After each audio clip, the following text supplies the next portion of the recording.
Dear student, आज का जो टॉपिक है हमारा वो है हाइट एंड डिस्टेंस, ठीक है। और ये ट्रिग्नोमेट्री का लास्ट टॉपिक होने वाला है। अब देखिए, ये one of the easiest topic है, आपने पढ़ा होगा ट्रिग्नोमेट्री जितने ही पढ़ा है, ये उसमें सबसे ज़्यादा इजीएस्ट टॉपिक आपको लगेगा। इसमें कुछ चीज़ आपको जाननी पड़ती है, कुछ चीज़ें ध्यान दीजिएगा।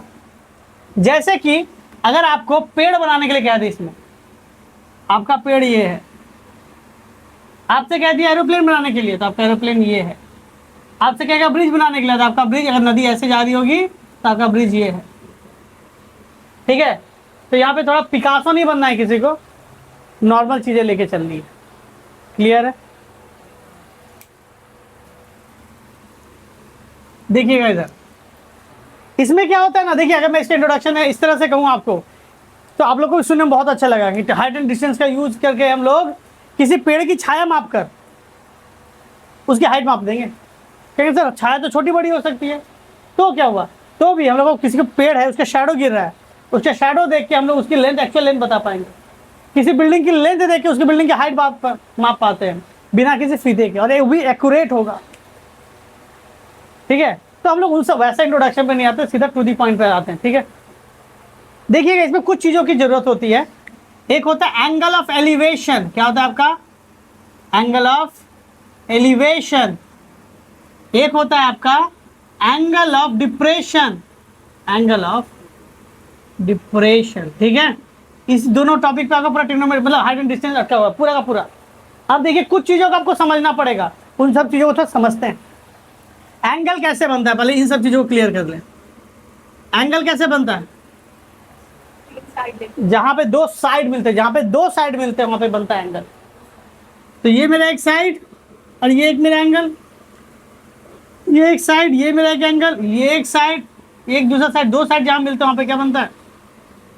और जो पॉइंट है उसे कहते हैं वर्टिसेस। क्या कहा जाता है? वर्टिसेस। और इस वर्टिसेस से दो साइड निकला, किधर है, किधर, इसे कहते हैं एडजेसेंट साइड। क्या कहा जाएगा? एडजेसेंट साइड कहा जाएगा। क्लियर है? डाउट है यहाँ तक? क्लियर है? अच्छा देखिएगा, एक और बात इसमें जो आप लोगों को समझना पड़ेगा। अगर एक लाइन ऐसे और एक लाइन ऐसे चला गया, ये ए है और ये बी है, ये इसके बीच में एंगल ओ है, सॉरी वर्टेक्स ओ है। एंगल ए ओ बी बोलो या एंगल बी ओ ए बोलो, बात एक ही होता है, एक ही एंगल को डिनोट कर रहा है। एक मैंने ऐसे एंगल बनाया, मान लेते हैं एंगल 30 डिग्री, एंगल क्या है आपका, ठीक है।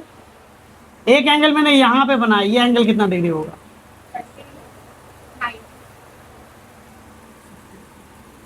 30 डिग्री होगा। अगर दो लाइन सेम अगर से निकला है, आप छोटा बनाओ या बड़ा बनाओ, एंगल 30 ही दे रहा है, ये आपको तो समझना पड़ेगा। ऐसा मत देखिए कि ज्यादा बड़ा खुला आपको स्पेस दिख गया तो सर 90 हो गया, नहीं ऐसा नहीं है।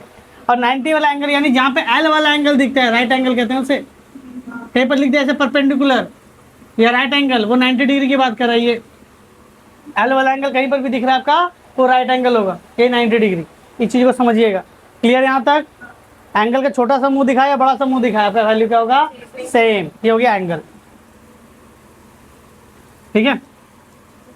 एक्यूट एंगल मतलब वह एंगल की वैल्यू जो 90 डिग्री से क्या होगी, छोटी होगी, उसे कहेंगे एक्यूट एंगल, ठीक है।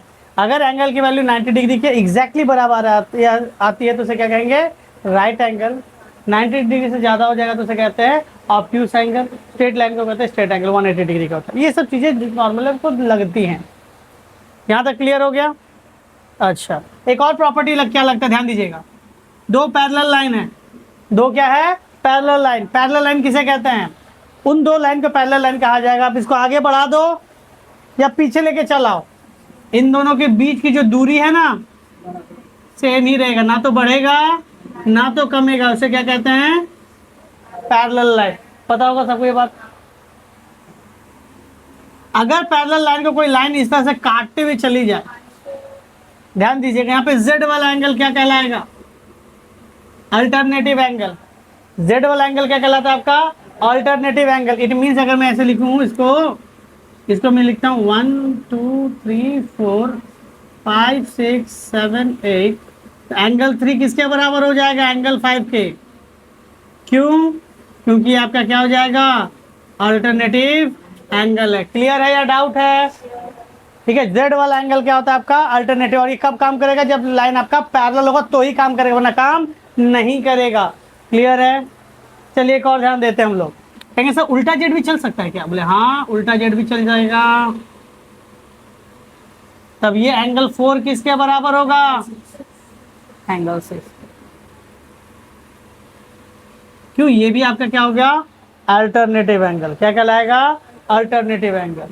अच्छा और एक बात, यहाँ पे दो लाइनें ऐसे कटती है बाबू, जहाँ पे दो लाइन ऐसे कटेगा, जहाँ पे दो लाइन ऐसे कटेगा, तो मान लीजिए एंगल 1 है, ये 2 है, ये 3 है, ये 4 है। तो देखिए ये एंगल इसके बराबर होगा, 1 किसके बराबर होगा? 3 के लिए, वर्टिकली अपोजिट एंगल। 2 किसके बराबर होगा? 4 के, वर्टिकली अपोजिट एंगल। क्लियर है? डाउट है? एंगल में इतना लगेगा, ये आपको लगेगा ही लगेगा। दो लाइनें अगर आपस में काट रही है तो ये कॉन्सेप्ट, अगर पैरेलल है तो ये कॉन्सेप्ट। क्लियर है? ठीक है। यहाँ पे ये वाला दो लाइन अगर एक दूसरे को काट रहा है तो जो जिसका उल्टा साइड है वो उसके बराबर होगा। ठीक है। एंगल ये लगता है थोड़ा सा और हाँ ऑलरेडी पढ़ा हुआ चीज है, थोड़ा फिर से एक बार ध्यान लेते हैं। ये कौन सा ट्राइंगल है बताइएगा तो? Right angle triangle. अगर आप इसको थीटा कह रहे हैं तो थीटा का उल्टा साइड क्या होता है? परपेंडिकुलर। Very good. ये 90 डिग्री ऑपोजिट क्या कहलाएगा? तो जो बच गया बेस। क्लियर है? चलिए ये कौन सा ट्राइंगल है? राइट एंगल ट्राइंगल, यानी पाइथागोरस थ्योरम फॉलो करेगा। हाइपोटेनस स्क्वायर किसके बराबर हो जाएगा? परपेंडिकुलर स्क्वायर प्लस बेस का स्क्वायर। क्लियर है यहाँ तक? हाँ या ना? चलिए यहाँ तक भी क्लियर है। अब हम लोग आते हैं अपना कॉन्सेप्ट यानी चैप्टर में। अब देखिए किसी को कोई तकलीफ होना नहीं चाहिए, मैंने अपनी तरफ से कोशिश की कि आपके सारे बेसिक क्लियर कर पाए। एलिवेशन, एलिवेशन मतलब क्या होता है? नीचे से ऊपर की ओर देखा गया। एलिवेशन मतलब क्या होता है? नीचे से ऊपर की ओर, ऐसे एलिवेट, ऊपर की ओर जा रहे हैं ना, एलिवेशन नीचे से ऊपर। बात सुनिएगा इधर, एक चीज याद रखिएगा, आप स्टार मार के लिख दीजिएगा, या फिर तो अभी तो पूजा आएगा कुछ दिनों में, तो टैटू आर्टिस्ट के पास जाइएगा, यहाँ पे लिखवा दीजिएगा या फिर यहाँ पे लिखवा दीजिएगा। क्या लिखवाएगा? मैं लिखवा रहा हूँ वही चीज लिखवाइएगा सीधा। हाँ क्या आप देख पाए बाद में? Angle always form between B by W, मतलब बिटवीन, आप लोग एग्जाम में लिखिए तो पूरा लिखिएगा, बी बाई डब्ल्यू मत लिख दीजिएगा। Angle angle always form between horizon and where we see the point या फिर ऑब्जेक्ट। दो ही जगह, मतलब दो चीजों के बीच में एंगल बनती है। जिसका आप देख रहे हो उसको देखो और सीधा हॉरिजन। हॉरिजन मतलब क्या होता है? ये हॉरिजन, हॉरिजन मतलब प्लेन, इस तरह से ये हॉरिजन। ठीक है। सेंस और डायग्राम नहीं बना पाए तो हॉरिजन के कारण हम लोग देखो इधर, इसे समझना है। तो पूजा में जाएगा तो इसको टैटू बना के हाथ में लिख लीजिएगा। ठीक है, कहीं भूलिएगा नहीं, जब जब देखिएगा दिख जाएगा। हाँ एंगल कहाँ बनता है? हॉरिजन और जिसको देख रहे हैं उसको। यानी कहने का मतलब क्या है? कहने का मतलब क्या? सुनो इधर ध्यान दो। अगर कोई मान लेते एक, मान लो मैं हूं यहाँ पे, काफी खूबसूरत बना दी। मैं यहाँ पे देख रहा हूं सामने किसी पेड़ पे फल लगा हुआ है, लोभ लग रहा है कि इसको मैं अगर तोड़ लूं तो बाहर मार्केट में 40 में बेच सकते हैं। हाँ लालच, थोड़ा सा लालच। अब देखो मेरे और इसके बीच में अगर एंगल फॉर्म करे तो कैसे फॉर्म होगा? मैंने क्या देखा? नीचे से ऊपर देखा। हाँ या ना? और क्या किसके किसके बीच में होता है? हॉरिजन और जिसको देख रहे हो। मैंने इसको देखा, हॉरिजन, ये होगा मेरा एंगल। क्लियर है? और एरो देना मत भूलिएगा, आपका बहुत आराम मिलेगा एग्जाम में। ये कहलाएगा एलिवेशन। क्यों? नीचे से ऊपर देखा गया। ठीक है। चलिए एलिवेशन की बात हो रही तो और चीजों को थोड़ा डिस्कस करते हैं।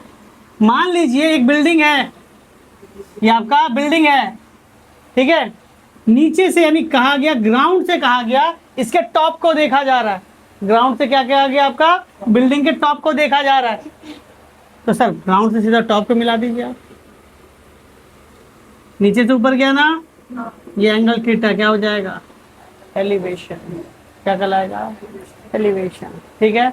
एक और बना देते हैं। देखिए इस सब सवाल में क्या होता है ना, मॉन्यूमेंट यानी जो बड़ी बड़ी बिल्डिंगें हैं उनका हाइट दिखाया जाता है। तो मान लेते एक छोटा बिल्डिंग और सामने में एक मॉन्यूमेंट या फिर एक बड़ा बिल्डिंग है। मैं बिल्डिंग से खड़े होकर टॉप को देख रहा हूँ। मैं यहाँ पे खड़ा हूँ,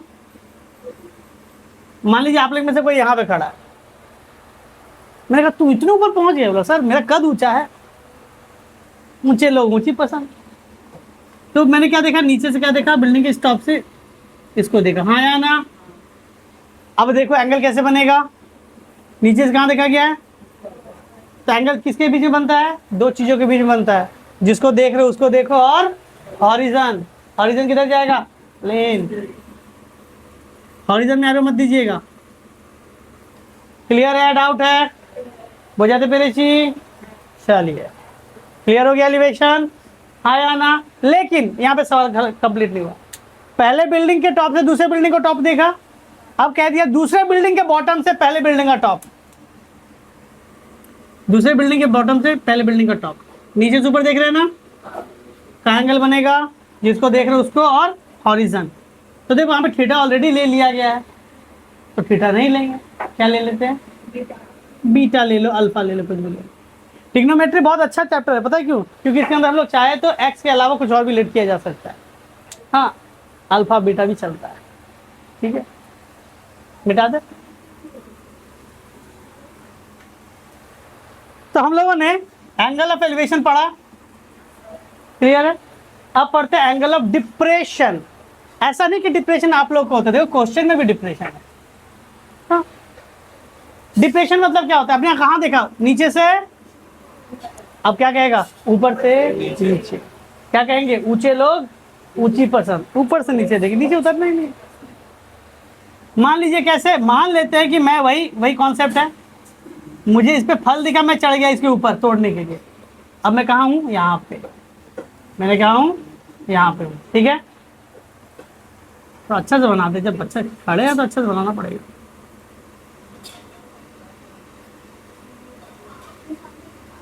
फल को तोड़ के हाथ में रख लिए, अरे जिस काम के लिए गए वो काम तो करेंगे।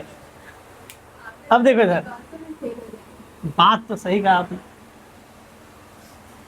अब यहाँ पे खड़ा हूँ, जैसे यहाँ पे खड़े हैं तो मैंने क्या देखा, मैंने देखा कहीं दूर के पे 1 रुपया कॉइन गिरा, वो चमक रहा है,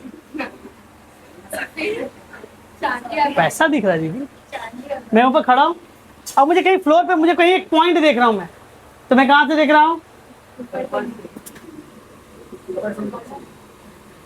एंगल किसके किसके बीच में बनता है, जिसको देख रहे हो उसको देखो, और हॉरिजन, हॉरिजन किधर जाएगा, इन दोनों के बीच में एंगल क्या बनेगा, थीटा। ये और ये दोनों आपस में क्या होगा, पैरेलल। तो क्या था, दो लाइन अगर पैरेलल है तो ये जेड वाला एंगल सेम होता है ना, ये जेड वाला एंगल के हिसाब से थीटा सेम होगा। तो अब ये मत करना डायरेक्ट यहाँ पे थीटा लिखना, आपको ये लिख के फिर ये दिखाना है, ये वाला लिख के आपको ये दिखाना है, वरना गलत हो जाएगा। चलिए एक और सवाल करते हैं हम लोग, मतलब और एक डायग्राम को समझाने की कोशिश करते हैं। कहेंगे सर क्या, मान लीजिए मैं एक बिल्डिंग पे खड़ा हूं, पहले वाला मिटा देता है, मैं एक बिल्डिंग के टॉप पे खड़ा हूं, ठीक है। अब मैं बिल्डिंग के टॉप पे खड़ा होकर दोनों साइड देख रहा हूं, मैं क्या कर रहा हूं, दोनों साइड देख रहा हूं। इधर से मैंने कहीं पर एक जगह पे देखा, कहीं पर मार्क था, मैंने ऊपर से नीचे देखा, ए पॉइंट पे देखा, कहाँ देखा, ए पॉइंट पे देखा। तो कैसे देखा पड़ेगा, ऊपर से नीचे। एंगल क्या होगा, हॉरिजन के बीच में बनेगा, इसे थीटा मान लेंगे तो ये एंगल भी क्या हो जाएगा, क्लियर है, डाउट है, क्लियर है। अब मैं इस साइड के किसी एक पॉइंट को देख रहा हूँ, मान लेते हैं बी पॉइंट को, ऊपर से सेम डिस्टेंस भी हो सकता है, अलग डिस्टेंस भी हो सकता है। तो एंगल किसके किसके बीच में बनेगा, जिसको देख रहे हैं उसको, और हॉरिजन एरो देना पड़ेगा। यहाँ पे कौन सा एंगल मानेंगे, बीटा। चलिए अल्फा मान लेते हैं इस बार, ये भी क्या होगा, अल्फा। देखो जेड वाला एंगल दिख रहा है, डायग्राम समझ आ रहा है कैसे, यही डायग्राम बनाना ट्रिग्नोमेट्री में, हाइट एंड डिस्टेंस में। अगर आपका ट्रिग्नोमेट्री थोड़ा सा भी बढ़िया है, अगर आपका ट्रिग्नोमेट्री थोड़ा सा भी बढ़िया है और आपको डायग्राम बना लिए, तो चांसेस है कि आप पूरा बना लेंगे आप। चलो और एक थोड़ा सवाल कर लेते हैं इसमें से, देखिए। और वही कॉन्सेप्ट, मान लेते हैं मैं छोटे से बिल्डिंग पे खड़ा हूँ, मेरा स्टूडेंट बड़े वाले बिल्डिंग पे खड़ा है, मैंने अपने स्टूडेंट को देखा, कैसे देखा, ऐसे। ये कौन सा था, एलिवेशन या डिप्रेशन, ऐसे गया और ये हॉरिजन, लेकिन मैंने देखा नीचे फुट पे, जब देखा उस टावर के फुट पे देखा, मान लो मेरा बिल्डिंग इसका टावर है, तो जैसे टावर के फुट को देख रहे हैं तो क्या होगा, डिप्रेशन होगा। तो एंगल किसके बीच में बनता है, जिसको देख रहे हो उसको और हॉरिजन। तो यहाँ पे मेरा क्या हो जाएगा, क्लियर है? आपको डायग्राम ही खाली समझना, कुछ नहीं समझना। देखिए मैं बिल्डिंग पे टॉप पे खड़ा था, ये टावर है मेरा, तो मैंने जब बिल्डिंग के टॉप से टावर के टॉप को देखा तो ऐसे देखा हूँ, तो इसको देखा और हॉरिजन के बीच में एंगल बना। जैसे मैंने टावर के बॉटम को देखा तो क्या होगा, जिसको देखा उसको और हॉरिजन के बीच में। क्लियर है? यही डायग्राम था उस दिन जो बना नहीं पाया था। ठीक है, क्लियर हो गया? नहीं और कुछ तो नहीं।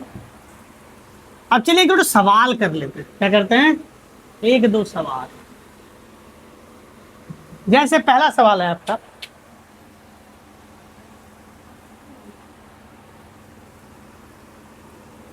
If angle of elevation of top of tree is 30 degree, if angle of elevation of top of tree is 30 degree, ठीक है, from 15 meter away from foot of tree, find height of tree। Question क्या कह रहा है, एक पेड़ है, पेड़ का टॉप अगर किसी जगह से देखा जाए, ग्राउंड से देखा गया, from the foot of the tree, मतलब क्या कहा जा रहा है, angle of elevation top of tree, tree के टॉप को देखा गया कहीं से भी, तो 30 डिग्री एंगल है। वो कहाँ से देखा जा रहा है, 15 metre away from the foot of tree. यानी कहा गया अगर मैं इसको एक पेड़ बनाऊं, देखो पेड़ ऐसे ही बनेगा, इस पर झुरमुट मत बनाने जाना, ये वो नहीं, प्लीज ऐसा मत कीजिएगा। अरे आर्टिस्ट लोग हैं आप लोग।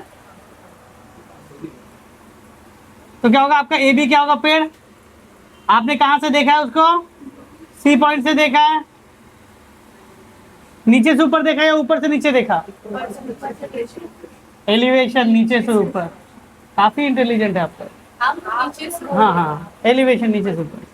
कितना डिग्री का एंगल बन रहा है, आपका डिस्टेंस कितना है, 15 मीटर। कहाँ से, foot of the tree, foot of the tree से 15 मीटर। इतना ही नहीं, आपको एक स्टेटमेंट लिखना पड़ेगा। ये सब सवाल आपके जब आते हैं तो 3 नंबर 4 नंबर 5 नंबर के सवाल आएंगे, आपको स्टेटमेंट लिखना पड़ेगा। स्टेटमेंट क्या होगा, देखो मैं एक सवाल का स्टेटमेंट बता रहा हूँ, मैं किसी भी सवाल का स्टेटमेंट नहीं लिखूंगा, आपको समझ लेना है कैसे लिखना। देख लीजिए, स्टार्टिंग में है इसलिए बता दे रहे, लिखेंगे suppose AB is tree of height x metre. इसकी हाइट पता है, नहीं पता।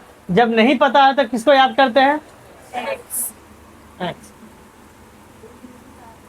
क्लियर है? ठीक है, पढ़ा रहा है। Suppose AB is a tree of height x metre, C is point 15 meter from point B, या बेस ऑफ द ट्री। ठीक, आपने हाइट को x मान लिया। हम लोग क्या कहा गया, फाइंड द हाइट। अब लिखेंगे नाउ। अब आपके लिए एक राइट एंगल ट्रायंगल दिख रहा है, देखो तो वर्टिकली खड़ा रहेगा, वर्टिकली सीधा सीधी खड़ा है तो 90 डिग्री का एंगल है। क्यों, एल वाला एंगल दिख रहा है सर।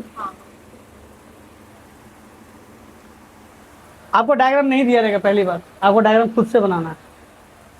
अब देखो इसमें क्या दिया, आपको ट्रायंगल दिख रहा है, मुझे हाइट चाहिए, बेस पता है, तो किससे बनेगा, सम पीपल है साइन थीटा, पीपल है यानी परपेंडिकुलर बाय, पीपल नहीं, सम कैसे होगा, सम पीपल है, पीपल है थोड़ी है, perpendicular by base, some people have curly brown hair turn permanent black, यानी क्या होगा, tan theta is equal to permanently यानी परपेंडिकुलर ब्लैक यानी बेस। तो tan थीटा के जगह पे क्या लिखेंगे 30 डिग्री, परपेंडिकुलर के जगह पे क्या लिखेंगे ए बी, बेस के जगह पे बी सी। tan 30 की वैल्यू कितनी होती है 1/√3, ए बी की वैल्यू कितनी है पता नहीं है सर, एक्स पता है, बी सी की वैल्यू कितनी है 15। क्लियर है? हाँ, क्रॉस मल्टीप्लाई करेंगे तो क्या होगा,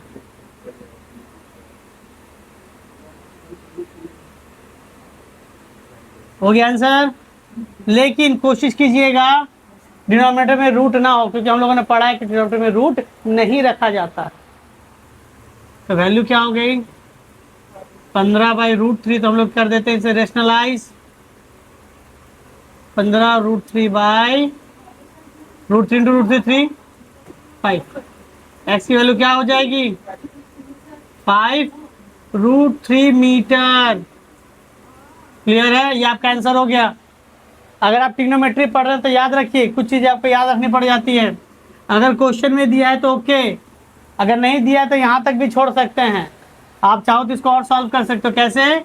√3 की वैल्यू होती है 1.732, तो क्या कर दीजिएगा 5 के साथ 1.732 को गुना कर दीजिए।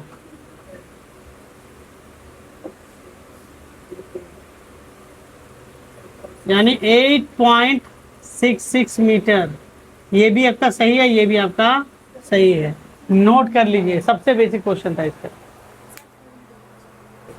देखिएगा एक सवाल आपको स्क्रीन पे दिख जाएगा। A telegraph post is bent at a point above the ground due to storm. Its top just meet the ground at distance of 8√3 meter from the foot and makes the angle of 30 degree. Let us write by calculating at what height the post is bent and what is the height of the post. देखिए question क्या कह रहा है।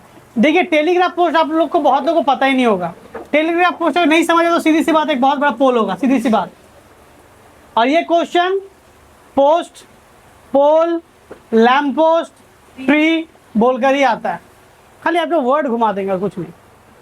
क्या कह रहा है देखो, तो कह रहा है आपको कि एक टेलीग्राफ पोस्ट था, वो बेंड हो गया और ग्राउंड तूफान में और जाके ग्राउंड को टच कर गया। तो मान के स्टेटमेंट लिखिएगा आप लोग बाद में कि ए बी क्या हो गया आपका, ए बी क्या है आपका, एक टेलीग्राफ पोस्ट है। तूफान जब आया तो सी पॉइंट से क्या हो गया, बेंड हो गया, टूटा नहीं, ब्रेक नहीं हुआ, क्या हो गया, बेंड हो गया है। अब बेंड हो गया मतलब टूट के छिटक नहीं गया, मतलब पहले यहां तक था, ये था, ये हिस्सा क्या हुआ, बेंड हो गया, ऐसे गिर गया होगा। तो ये हिस्सा आके यहाँ पे, समझा पाए? एक टेलीग्राफ पोस्ट था, तूफान में मान के चलते हैं कि सी पॉइंट से क्या हो गया, बेंड हो गया, और जो एसी वाला हिस्सा है वो आगे ग्राउंड को टच कर रहा है। हाँ या ना? इसलिए ए का नाम मैंने ए डैश कर दिया,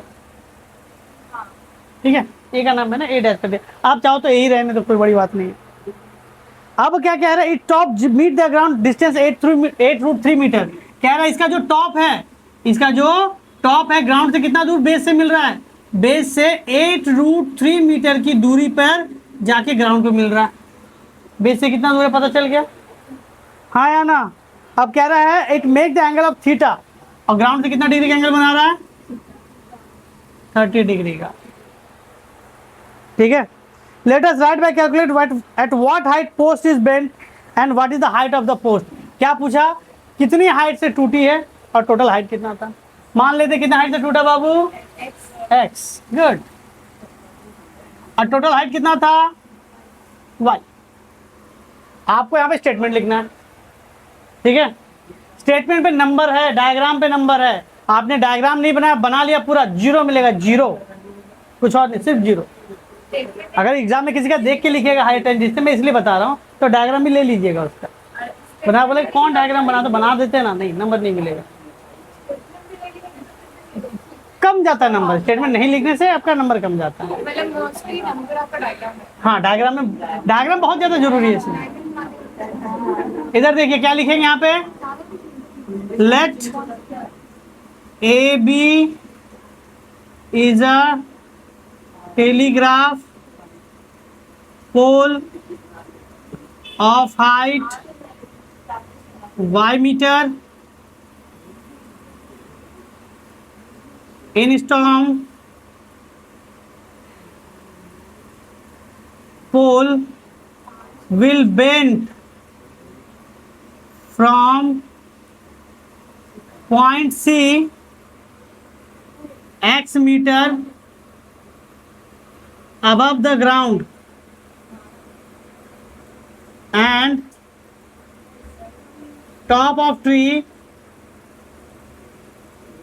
touches the ground at point A dash. कहाँ पे टच कर रहा है? A dash.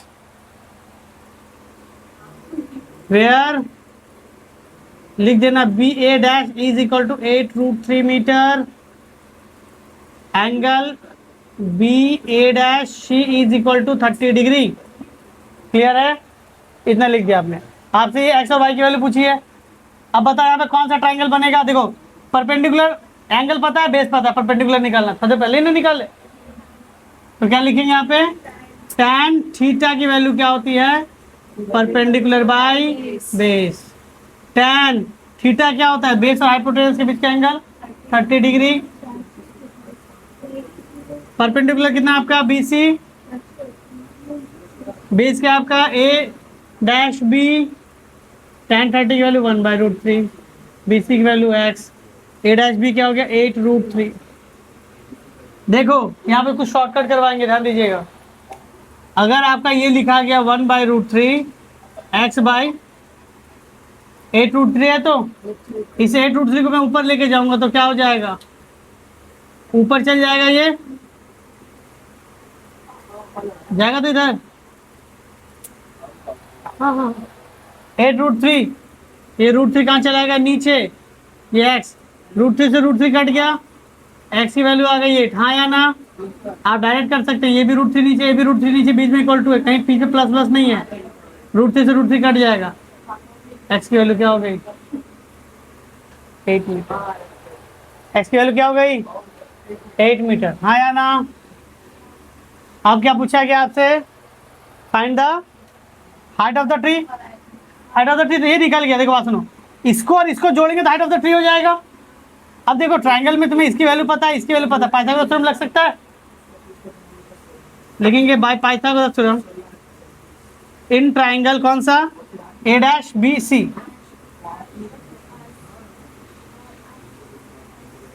By Pythagoras theorem. Hypotenuse बराबर क्या होता है? P square plus B square होता है. परपेंडिकुलर क्या है? x का स्क्वायर है और x की वैल्यू क्या है? 8. बेस क्या है? 8√3.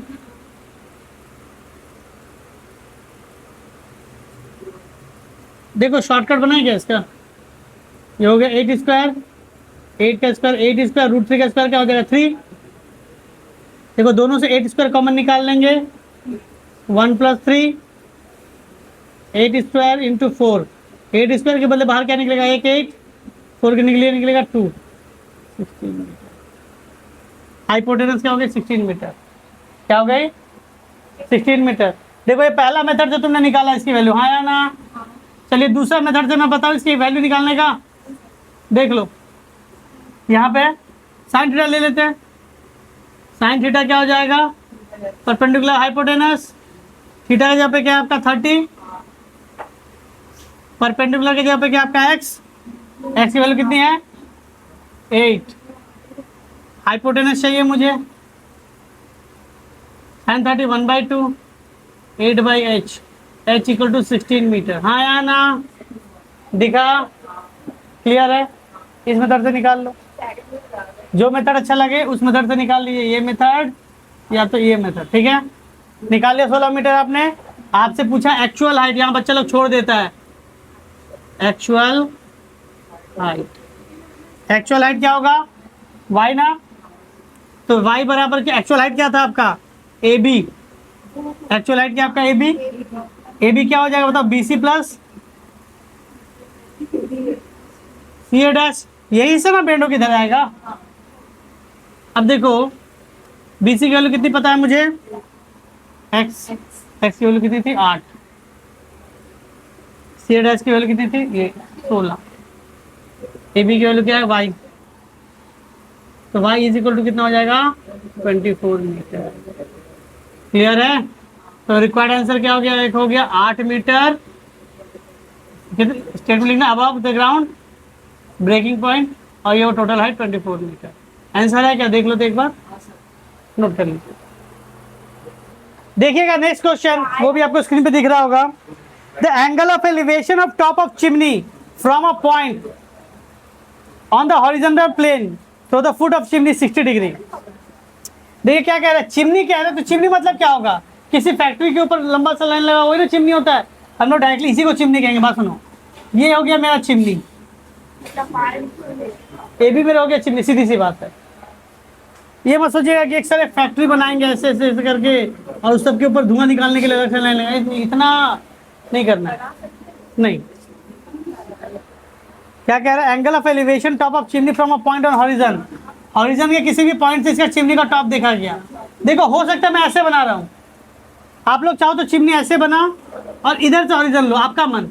ऐसा नहीं कि सर मैं इस साइड से बनाया तो इधर से देखना चिमनी को, नहीं। ये भी क्या है, मेरा चिमनी है, ठीक है। हॉरिजन से क्या कहा जा रहा है, 60 डिग्री का एंगल बना रहा है। हॉरिजन से कितना डिग्री का एंगल बना रहा है, 60 डिग्री का एंगल बना रहा है। एलिवेशन है तो कहाँ जाएगा, नीचे से, किस पॉइंट से देखा, सी पॉइंट से। Another point on a same plane 20 metre from the first point is 30 degree. अब क्या कह रहा है, इसी पॉइंट से, बात सुनो, यहाँ से 24 मीटर दूर, यहाँ से ऐसे नहीं कहा, यहाँ से कहा कि यहाँ से 24 मीटर के अंतर पर देखने पे 30 डिग्री आ रहा है। अब सवाल आता है सर यहाँ से 24 मीटर यहाँ पे आना है, यहाँ से 24 मीटर यहाँ पे आना है। इसको याद रखिएगा, अगर मैं ऐसे देखूं, अगर यहाँ पे 30 है तो यहाँ पे होगा 60, सामने आने पे एंगल बढ़ता है, सामने आने पे एंगल, तो कह रहा है 60 डिग्री, अब ये बाद में 30 हो जाएगा, यानी सीधी सी बात है, क्या होगा, सामने बढ़ता है तो दूर जाने पे कमता होगा, ये होगा 30 डिग्री। और कहा कि इन दोनों के बीच का डिफरेंस कितना है, 24 मीटर, ठीक है। आपसे कहा गया हाइट ऑफ द चिमनी निकालो, और डेटा क्या दे दिया, √3 की वैल्यू 1.73 को आप पुट कर सकते हो, 1.732 732 आप पुट कर सकते हो। आपसे क्या कहा गया, हाइट ऑफ द चिमनी निकालो, तो जो निकालना है उसे क्या मान लेंगे, x। अच्छा देखिए, इसमें ध्यान से देखिएगा तो आपका राइट एंगल वाला 2 ट्रायंगल दिख रहा होगा, एक ट्रायंगल ABC, ध्यान दीजिएगा, और एक ट्रायंगल ABD, ठीक है। एक ट्रायंगल ABC और एक ट्रायंगल क्या दिख रहा है, ABD। कभी भी ऐसा दिखे, मोस्ट ऑफ द टाइम छोटा वाला ट्रायंगल पहले सॉल्व करते हैं हम लोग। तो लिखेंगे पहले क्या, इसको मान लेते हैं y। स्टेटमेंट मैं नहीं लिख रहा, आप लोग लिखिएगा। तो क्या लिखेंगे, इन ट्रायंगल AC, अच्छा ये भी नीचे से ऊपर गया, डेरिवेशन था, ACB tan 60 क्या हो जाएगा, परपेंडिकुलर बाय बेस √3, x की वैल्यू क्या हो गई, y√3, हाँ या ना। ये पहला इक्वेशन। अब कौन सा ट्रायंगल लेंगे, बड़ा वाला ट्रायंगल ABD, ये भी राइट एंगल होगा,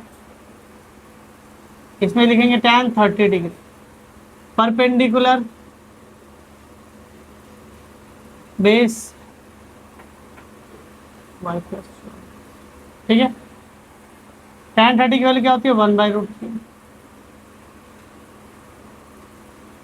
क्रॉस मल्टीप्लाई, आया ना। अब यहाँ पे मैं 2 नहीं लिखते, डायरेक्ट लिखते, putting the value of equation है 1 इन 2,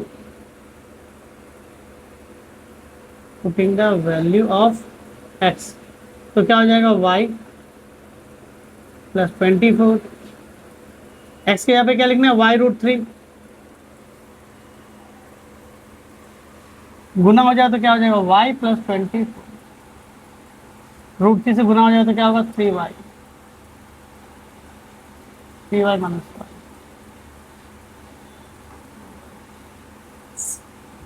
12, y की वैल्यू क्या हो गई, 12। इक्वेशन 1 के अंदर पुटअप करेंगे,